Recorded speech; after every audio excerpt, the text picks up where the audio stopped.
Esta noche tenemos convidado al ex ministro, ex congresista, ex candidato, Andero Flores Arauz. ¿Cómo está, doctor? Buenas noches. Buenas noches, encantado de estar con ustedes. Muchas gracias. Y también, como siempre, nos van a acompañar nuestros colegas que también nos ayudan justamente en hacer las preguntas. Estamos con Mayra Calderón de Perú 21. Mayra, ¿cómo estás? Bien, Marcos, gracias. Y con Vladimir Anaya de Correo. Vladimir, ¿cómo estás? ¿Qué tal? Gracias por la invitación. Bueno, doctor, quería preguntarle y empezar justamente la entrevista con un análisis de los 100 días y un poco más de Dina Boluarte en el gobierno, en el que se ha enfrentado básicamente a protestas, algo que usted también lo ha vivido, de repente en menos tiempo, pero que lo ha vivido. ¿Cómo usted lo analiza justamente en ese aspecto? Bueno, los primeros 100 días siempre son complicados para cualquier gobierno, y más en un gobierno que se ha iniciado con muchas marchas, muchas protestas, etcétera, y desde el sector caviar llamando golpe de Estado a lo que no fue ningún golpe, fue una sucesión presidencial legítima de acuerdo con la Constitución. El golpe fue intentado por Pedro Castillo y lo vimos todos. Nadie puede decir que no lo supo, que no lo vio, porque se ha pasado, los que lo pasaron en directo y después se ha pasado miles de veces, no solamente en el Perú y en el mundo. En consecuencia, acá no ha habido ningún golpe del Congreso contra Pedro Castillo. Lo que pasa es que Pedro Castillo creyó seguramente que lo iba alguien a seguir, no lo siguió ni su chofer. En consecuencia, fue un golpe y no había por qué imputarle ello a la señora Boluarte.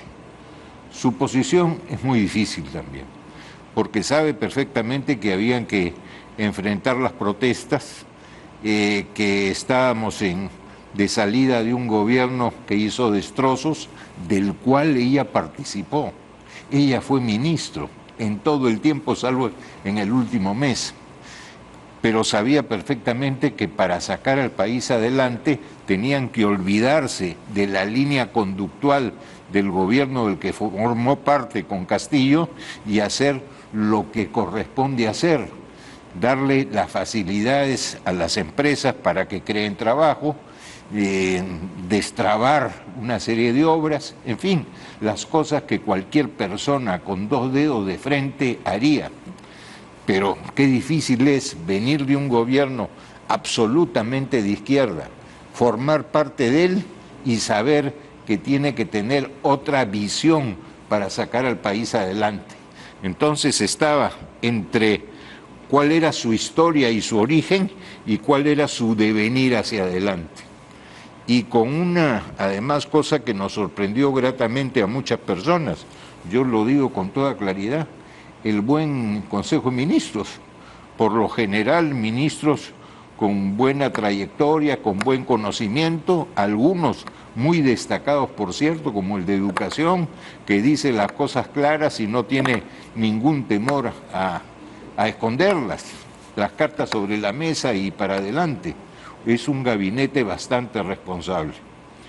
No todo, lógicamente, es color verde, hay cosas rojas. Por ejemplo, el populismo para regalar los dineros públicos. Sabemos perfectamente que estamos en un año difícil, no solamente porque ya se salió de la pandemia, sino que hay que reforzar la salud, sino por este fenómeno del Niño, más estos temas de la naturaleza que han generado tantas lluvias y tantas inundaciones, y que hay algo que se debe hacer. Año difícil. Va a bajar la recaudación.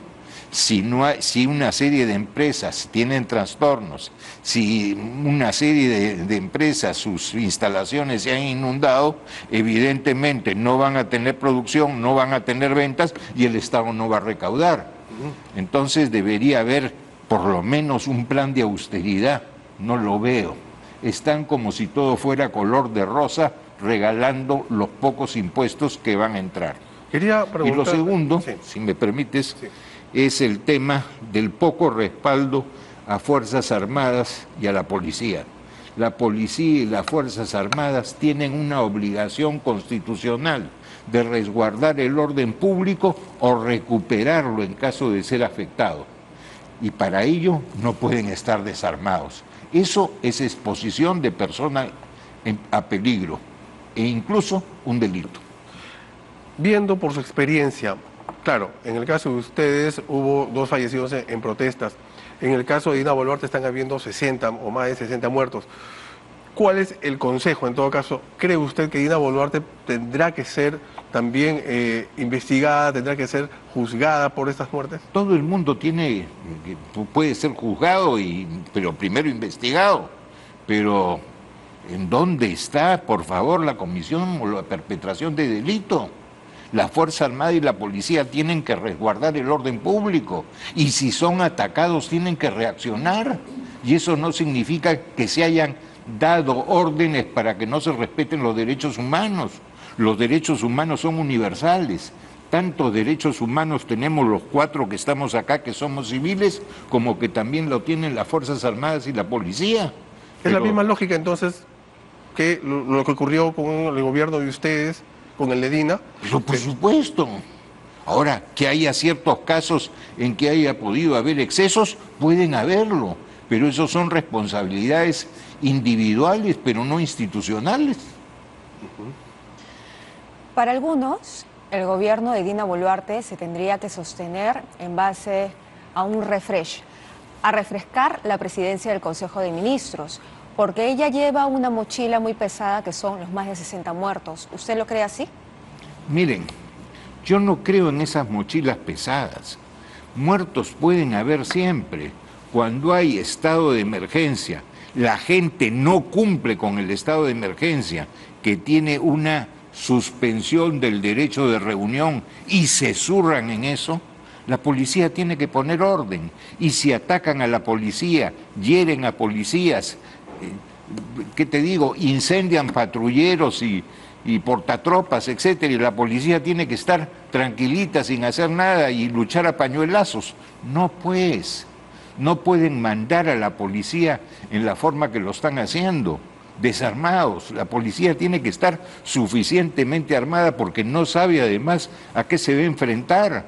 Hay armas hechizas, hay perdigones de metal que no usa la policía, hay avellanas, hay fuegos artificiales y acá los malos, los policías. No, pues, seamos razonables, ¿no? Las fuerzas políticas le han pedido a Dina Boluarte que gobierne, pero este gabinete, ¿cómo usted lo evalúa? ¿Está trabajando bien en su conjunto o necesita cambios? Para mí, ¿qué cambio va a haber? Por favor, 100 días. Dejen trabajar. Nos estamos acostumbrando a los últimos tiempos en que el señor Castillo cambiaba y cambiaba de gabinetes y cambiaba ministros. Hay que tener por lo menos cierta estabilidad para tener continuidad en la conducción de las cosas del Estado. Cada vez que te cambian ministro, inmediatamente lleva a la gente de confianza, vota a los otros viceministros, ponen a otros. Los viceministros quieren trabajar con su gente de confianza y vota directores. Así no se puede manejar un país. Necesitamos estabilidad institucional para sacar al país adelante. Don Antero, y para usted, ¿el gobierno de Dina Boluarte cree usted que tiene estabilidad con estos cuestionamientos que hay respecto a, digamos, mentiras, por así decirlo, de la presidenta, de desconocer, digamos, a gente del entorno de Pedro Castillo, como era este asesor, Henry Simencuro? También en el caso, otro caso que no es un cuestionamiento, pero que sí le afecta de alguna manera, que es esta admisión de moción de vacancia que se va a debatir el 4 de abril. Ella no tiene un partido político, no tiene, depende más que nada del Congreso, del apoyo de la oposición, por así decirlo, porque por un lado la izquierda no. Desde su punto de vista, ¿qué debe hacer Dina Boluarte para tener esta estabilidad y pueda trabajar? Porque aparentemente ella misma se está, con sus mentiras, se está perjudicando. Que hoy día es la presidenta del Perú y tiene que leer la Constitución y hacer lo que la Constitución dice y no hacer lo que ella no dice. Pero ella es la presidenta, ella tiene que olvidarse de cómo llegó. Llegó en una plancha roja. Esa no es manera de conducir a los países. Los países rojos como Nicaragua, como Cuba, como Bolivia, como Venezuela, ya sabemos dónde terminan. Su gente huye de ellos. Y no huyen porque están bien, huyen porque están mal. Entonces ella tiene que tener muy claro que por allí no puede ir. y que tiene que mirar lo que ha sucedido en el Perú en los últimos 30 años.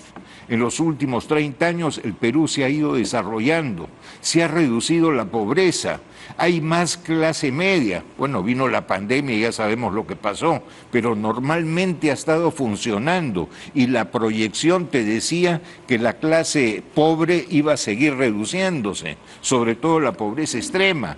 Entonces ha habido una buena direccionalidad. Si tienes ese ejemplo de direccionalidad, tienes que seguirlo y saber en qué cosas se han equivocado. Se han equivocado, por ejemplo, en la reconstrucción con cambios. El cambio quizás sería de los de Rapiña, que cambiaron unos y pusieron otros. Pero lo que se necesita es que las obras se reactiven.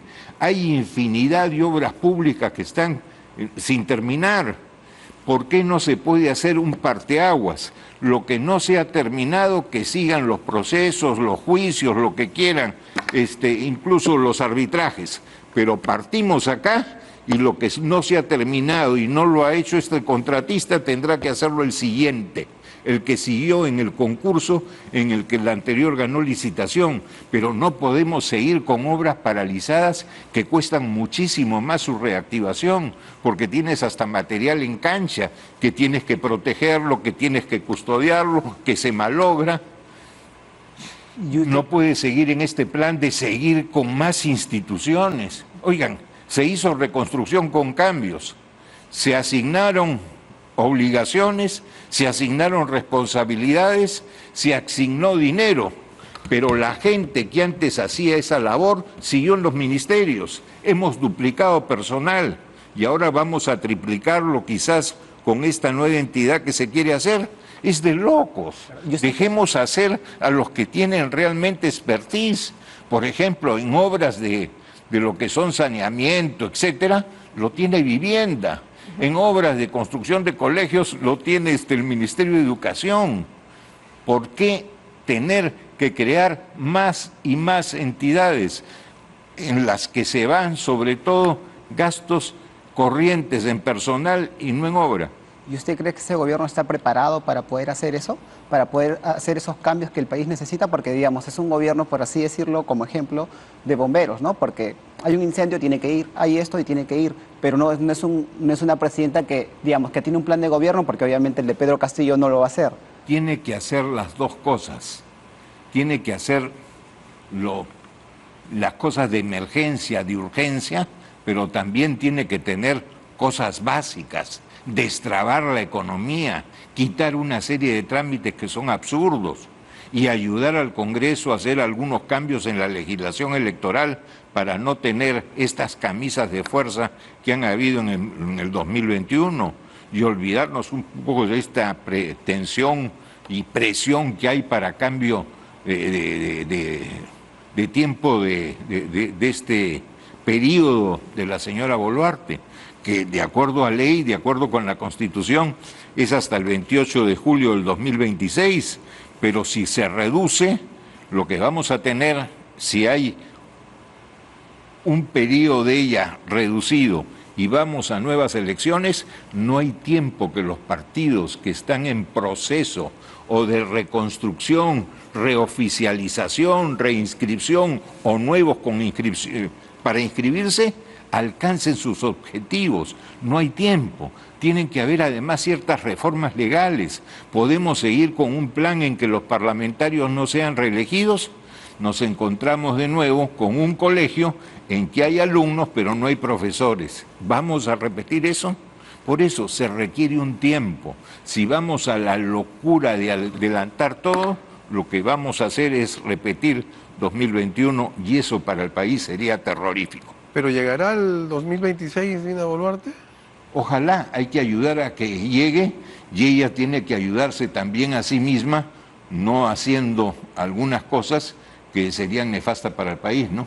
Nada de populismo.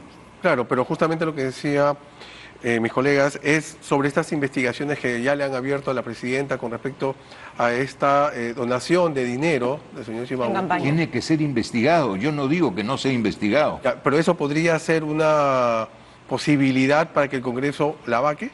Podría ser, depende de lo que se llegue a investigar. Yo estudié Derecho, como he dicho muchas veces, y no soy pitonizo. ¿Qué habrá? No lo sé, pero que tiene que investigarse. Oye, se puede investigar hasta el más alto, hasta el más bajo, desde el Papa hasta el último monaguillo. Imaginamos que además no es el momento para hacer un adelanto de elecciones debido también al fenómeno del niño. Pero por supuesto, a nadie se le ocurre cambiar de caballo cuando estás cruzando el río. Hablando de presupuesto, doctor, el Ministerio de Economía le ha dado un presupuesto al Congreso últimamente. Se dice que es para pagar algunos trabajadores. ¿Cree usted que allí haya habido alguna conversación? ¿Por qué le da este presupuesto a un Congreso que hoy destina dinero para hacer un policlínico, para alquilar una cochera, para irse de viaje, ¿no? A un Congreso que también está cuestionado. Miren, hay gastos que el Congreso tiene que hacer. Los carros donde van los congresistas no lo pueden estacionar en el techo, porque no hay ningún helicóptero que los coloque ahí. Y si el Congreso no tiene playa de estacionamiento, tiene que alquilarla. Vayamos a cosas lógicas. Otra cosa es el exceso, por ejemplo, en los gastos de refrigerios, exceso de personal. Oye, yo he sido presidente del Congreso y yo terminé con menos personal del que recibí, porque había exageración de personal y hay demasiada gente hasta en los despachos de los congresistas. Sí se pueden hacer austeridad en el Congreso, pero hay que hacerla bien. ¿Cómo califica el accionar del Congreso de la República en el caso de los niños? Parece que pesa más la premisa, yo te blindo, tú me blindas. Esa es la impresión que da hacia afuera. Lo que tenemos es que ver los informes realmente que se han presentado y que dicen. Yo sería un aventurero si les digo una posición sobre el particular, porque no he leído el informe sobre las imputaciones que se hacen a estas personas. Lo que he leído es lo que ustedes, que son hombres y mujeres de prensa, es lo que han puesto. Lo he leído, dicen que son 3 y debieron ser más, pero el informe no lo he leído. Entonces, discúlpenme, pero no puedo tan alegremente lanzar una opinión de algo que no conozco. Y desde su punto de vista, don Antero, ¿qué cuestionaría usted al Congreso actual? ¿Cómo? Desde su punto de vista, ¿qué cuestionaría usted al Congreso actual? Dedicarse a muchas cosas adjetivas cuando hay una serie de proyectos que son realmente importantes, muchas cosas declarativas. Declárase de interés nacional la creación del distrito D. No se crea nada, porque eso, la iniciativa debe provenir del Ejecutivo. Entonces tenemos mucha cosa declarativa. Declárase el día tal, el día del profesional de no sé qué cosa. Declárase. Con eso no se camina. Hay muchas otras cosas que tenemos que hacer, como las reformas electorales, la reforma constitucional. Hay un proyecto ahí que he visto que se está dando vueltas, que es importante para los quechuas y los aymaras. El lenguaje digital, incorporarlos a ellos, si no los tendrá siempre muy postergados. Hay cosas que se pueden hacer, pero tienen que tener, en realidad, hacer, ¿qué te digo?, un plan de cosas que hay que hacer con sus prioridades, porque no se puede estar tocando todo. ¿Para usted se debe construir ese policlínico? Mira, cuando yo no sé qué es lo que quieren hacer, pero en el Congreso, desde que yo he estado y he dejado, yo no postulé más al Congreso del 2006, lo que había en el sótano era una especie de dispensario, unos consultorios, que es normal, porque hay bastantes, hay más de 1.000 o 2.000 trabajadores en el Congreso, ¿no? ¿Pero se debe construir o no? ¿Cómo? ¿Se debe construir o no? No sé qué se está haciendo, le digo policlínico, le digo. Le digo que lo que había ahí eran unos consultorios. Si esos consultorios los están ampliando, ¿no? Si es necesario ampliarlo, ¿por qué no? En esas propuestas que se están realizando para las nuevas elecciones, se dice aumentar congresistas. Se dice, además, que más la reelección, que usted justamente ha estado comentando. Pero aumentar congresistas, repite, la reelección puede ser discutida, ¿verdad? Pero el aumento de congresistas, en este caso quizás tener Cámara diputados y senadores, no es una imagen que se ve bien. O sea, no lo digo yo, ¿no? Totalmente de acuerdo con usted, es totalmente impopular. Se puede requerir, miren, hasta el año 1992, cuando hubo el golpe de Fujimori, había Senado y Cámara de Diputados. La Cámara de Diputados con 180 y el Senado con 60, 240. Hoy día son cerca de la mitad, 130, o un poquito más de la mitad. 132, perdón, con los PECs. Muy poco. ¿Cuántos deberían ser? Por lo menos llegar a lo que era en 1992. Han pasado más de 30 años. Estamos subrepresentados, pero es absolutamente impopular, y más en un momento en que el actual Congreso tiene un reconocimiento que ya va a tornarse en cifra negativa. Entonces, ¿cómo se le dice a la gente esto es bueno? Tener a 2 cámaras es bueno. Sí, pero hay que saber en qué momento se hace. Yo no creo que con lo impopular que sea el Congreso es el momento de hacer eso. ¿Hay que hacerlo en algún momento? Sí. Es mejor tener 2 cámaras porque 4 ojos miran más que 2. Da mayor seguridad jurídica. El sistema unicameral es más rápido, pero te da mayor seguridad jurídica el bicameral. Yo he estado en los dos.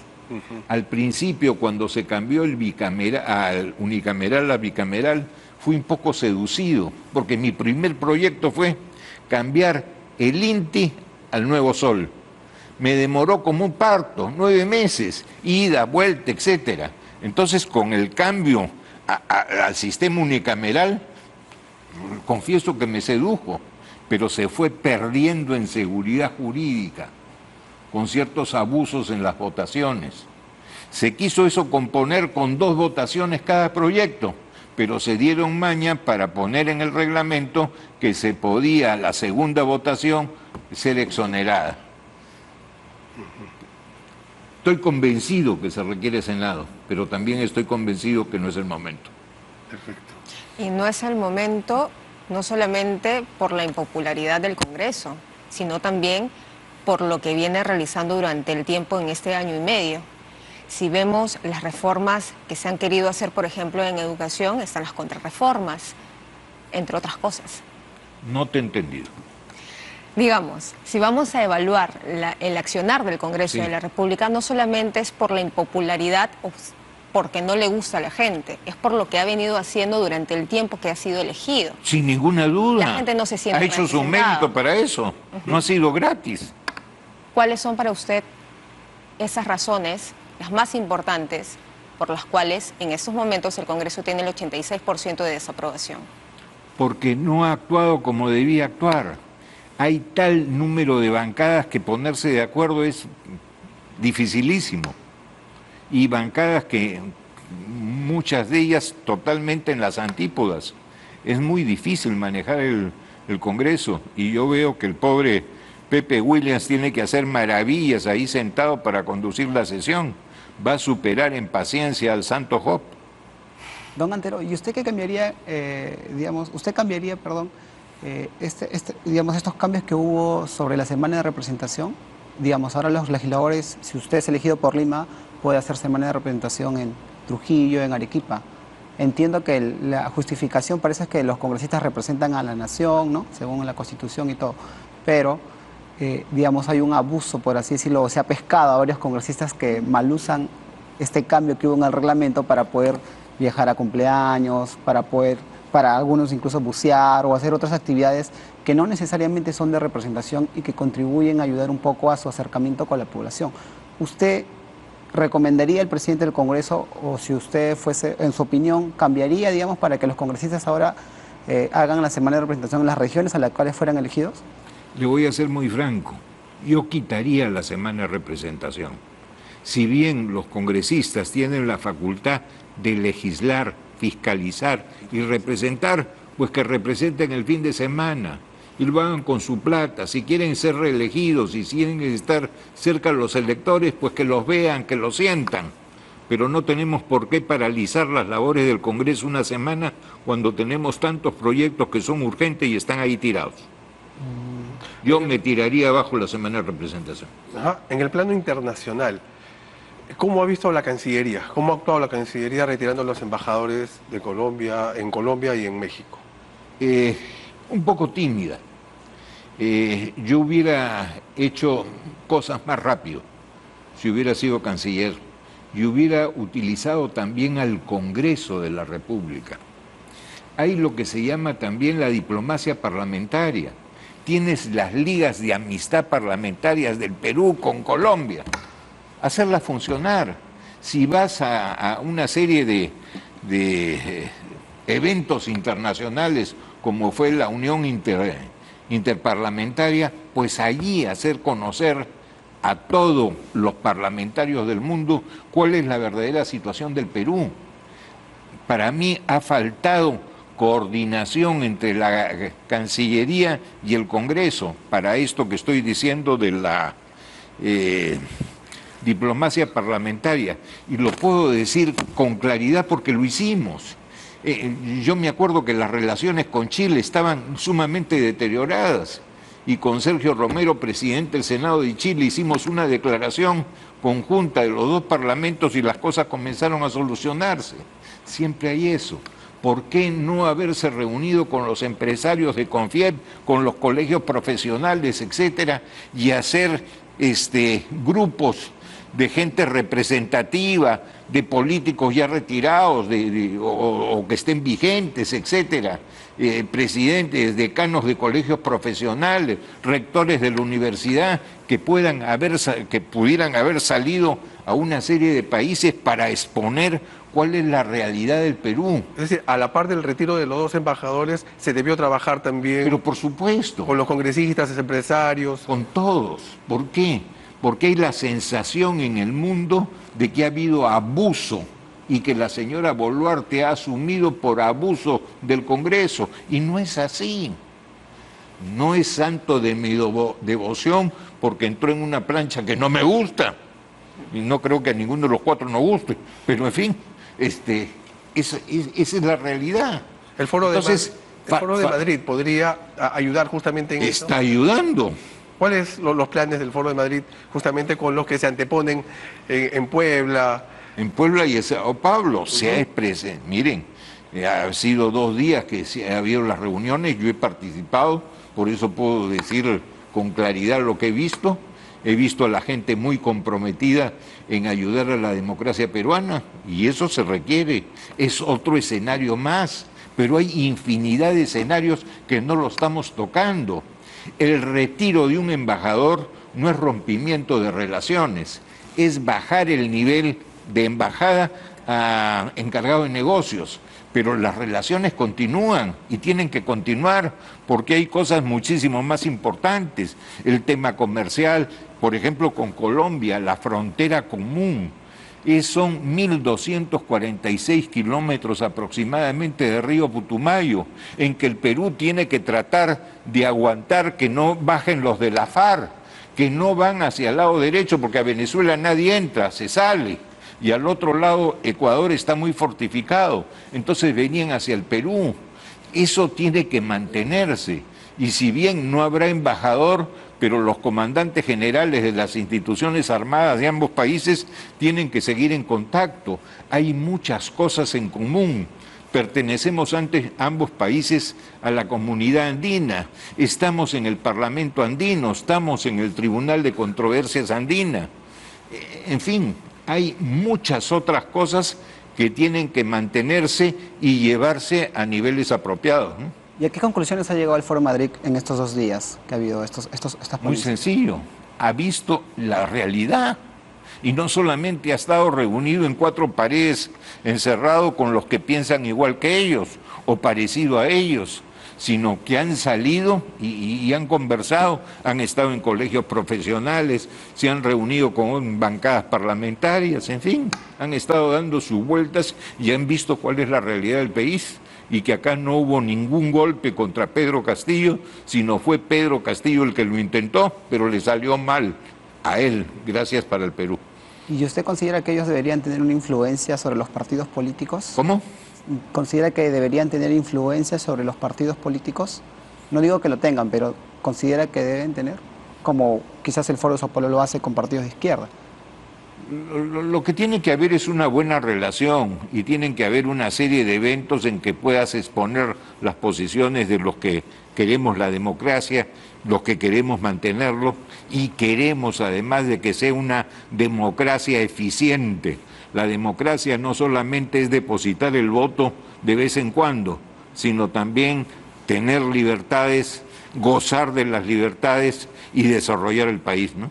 Don Antero, usted veo que defiende, no defiende, pero como que está de acuerdo bastante de acuerdo con el gobierno de Dina Boluarte y respeto la opinión. No es que esté de acuerdo, le acabo de decir las cosas buenas como las cosas malas. ¿Usted pone las manos a fuego por Dina Boluarte? ¿Cómo? ¿Usted pondría las manos a fuego por Dina Boluarte? Yo no pongo las manos al fuego ni por mi mamá, y ya murió. Okay, ¿qué vas a contar? A ver. Sí, justo estábamos hablando de Dina Boluarte, que está investigada, pero también hace poquito, el viernes, se vio la detención de Heiner Alvarado, el ministro de Vivienda, y también la Sala Penal de la Corte Suprema dictó 36 meses de prisión preventiva a Pedro Castillo por organización criminal. En ese sentido, de la repartición de obras del Ministerio de Vivienda. En ese sentido, ¿qué tan importante es que el Ministerio Público apure las investigaciones para de una vez tener a responsables fijos? Oigan, no solamente en ese caso, en todos los casos. Oigan, recuerden dos asuntos. ¿Cuánto demoró Chavín de Huántar? 18 años siendo héroes, habiendo recuperado, habiendo hecho que recuperen la libertad todas las personas que estaban secuestradas en la Embajada de Japón. ¿Cuánto tiempo dura? El otro día me contaba el almirante Gianpietri, llevan 38 años con lo del frontón. Oigan, eso es criminal. Y muchas cosas de esas es por culpa del sistema interamericano de derechos humanos, que cree que los derechos humanos son de unos, pero no de todos. Pero también hay muchas fallas en nuestro sistema de Ministerio Público y Poder Judicial. Las investigaciones no pueden demorar lo que demoran. Es absurdo. Y tener a la gente metida 36 años porque se investigan cosas que de repente en 4 o 6 meses pueden estar terminadas. Doctor, ya bueno, para terminar solamente, usted hablaba, veía en una de sus entrevistas, de que existen 3 clases de políticos, ¿verdad? Sí. ¿Cuáles son? Pues ya para terminar, a ver, estos 3 clases de políticos. Los políticos que creen en la democracia, los políticos que no creen en ella y los políticos que están dubitativos, que no saben a dónde inclinarse. Esos son los peores. Perfecto. Muchas gracias, entonces, Gracias doctor, por a estar ustedes. aquí en Patio Honor.